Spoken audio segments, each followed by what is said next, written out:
అది అంటే ఒక కొలిక్కి వచ్చేంత వరకు ఆ కేసు క్లియర్ అయ్యి సాల్వ్ అయ్యేంత వరకు ఖచ్చితంగా ఈయన మరలా వెళ్ళడానికి అవకాశాలు ఉన్నాయి. నాకు తెలిసినంత వరకు ఈ 28వ తారీఖు విచారణ అనంతరం ఆయన అందులో అక్యూజ్డ్గా జాయిన్ చేయబడతారనేది ఆ అడ్వకేట్గా నా అనాలిసిస్. ఎందుకంటే 2.5 కోట్ల రూపాయలు క్యాష్ రూపంలో తీసుకున్నప్పుడు అది ఇట్స్ ఇల్లీగల్. సో ఇల్లీగల్గా ఉన్నప్పుడు మనీ లాండరింగ్ ఎందుకు వస్తుంది కాబట్టి అంటే ఇప్పుడు చాలామంది చిన్న సన్నకారు ఉద్యోగస్తులు కానివ్వండి వాళ్ళు అక్కడ ప్లాట్లు కొనుక్కోవడానికి మహేష్ బాబు గారి ప్రధాన కారణం.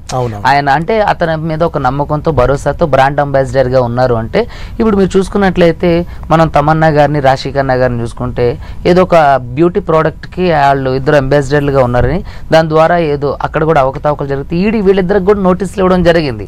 సో కాబట్టి వాళ్ళు వెళ్ళి వాళ్ళ ఇన్నోసెంట్ని ప్రూవ్ చేసుకున్నారు. సో అలాగే ఇక్కడ కూడా వీళ్ళు ఇన్నోసెంట్ ప్రూవ్ చేసుకుంటే ఈడీ యొక్క ముఖ్య ఉద్దేశం ఏంటంటే ఎవరు తప్పు చేశారో వాళ్ళు మాత్రమే పనిష్ చేయాలని అనేది ఈడీ యొక్క ముఖ్య ఉద్దేశం. అంతేగాని మహేష్ బాబు గారిని పర్టికులర్గా పనిష్ చేయాలనేది ఈడీ యొక్క ఉద్దేశం కాదు.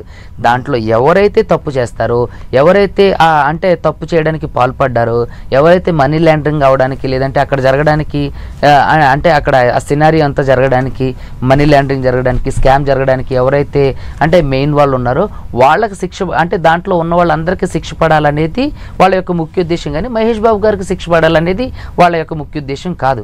తప్పు ఎవరు చేస్తే వాళ్ళని శిక్షించాలనేది ఈడీ యొక్క ముఖ్య ఉద్దేశం. ఓకే, అయితే సుబ్బు గారు ఇక్కడ మహేష్ బాబు గారు అనగానే వెకేషన్స్ గుర్తొస్తాయి ఫస్ట్.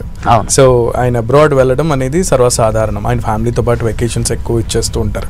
అండ్ మోర్ ఓవర్ ఇంకోటి రాజమౌళి మూవీలో ఆయన ఇప్పుడు పార్ట్ అయి ఉన్నారు. సో అందులో కూడా ఆయన అవుట్డోర్ వెళ్లాల్సి ఉంటుంది, అవుట్ ఆఫ్ అబ్రాడ్. సో ఈ రెండు ఒకవేళ కనుక అక్యూజ్డ్గా ప్రూవ్ అయితే ఆయన పాస్పోర్ట్ విషయంలో ఆయన జర్నీస్ విషయంలో ఎంతవరకు కట్టుదిట్టం చేసే అవకాశం ఉంటుంది? నాకు తెలిసినంత వరకు ఈ విషయంలో మహేష్ బాబు గారిని అవుట్ ఆఫ్ కంట్రీ వెళ్లకుండా అంటే ఈడీ అంటే నియంత్రించలేదు. ఎందుకంటే 2.5 కోట్ల స్కామ్లో అంటే స్కామ్ అనేది ఖచ్చితంగా అది స్కామే. ఖచ్చితంగా అక్కడ తప్పు అనేది జరిగింది. ఏది ఈ సాయి సూర్య డెవలపర్స్ కానివ్వండి ఈ మిగతా ఏదైతే సంస్థ ఉందో వీటిలో స్కామ్ జరగడం అనేది ఖచ్చితంగా వాస్తవం. కానీ దాంట్లో మహేష్ బాబు గారి పాత్ర ఉన్నదా లేదనేది 28 తర్వాత తెలుసు. ఒకవేళ మహేష్ బాబు గారి పాత్ర ఉన్నా ఆయన షూటింగ్ పర్పస్న అవుట్ ఆఫ్ కంట్రీ వెళ్లకుండా ఈడీ నియంత్రించలేదు.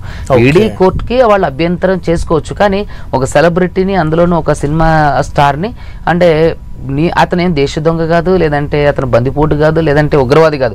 సో కాబట్టి అతను షూటింగ్ తర్వాత అయినా సరే అది విచారణకు వచ్చే వెసులుబాటును కోర్టు కల్పిస్తుంది అనేది నా అభిప్రాయం. ఓకే, ఈ కేసులో బయటకు వెళ్ళకోకుండా తన పాస్పోర్ట్ను సీజ్ చేసి తన్ని ఆపేసి తన్ని అంటే ఇబ్బంది పెట్టేంత వరకు ఈడీ వెళ్ళదు. ఒకవేళ వెళ్ళినా సరే కోర్టు దాన్ని ఖచ్చితంగా నియంత్రిస్తుంది.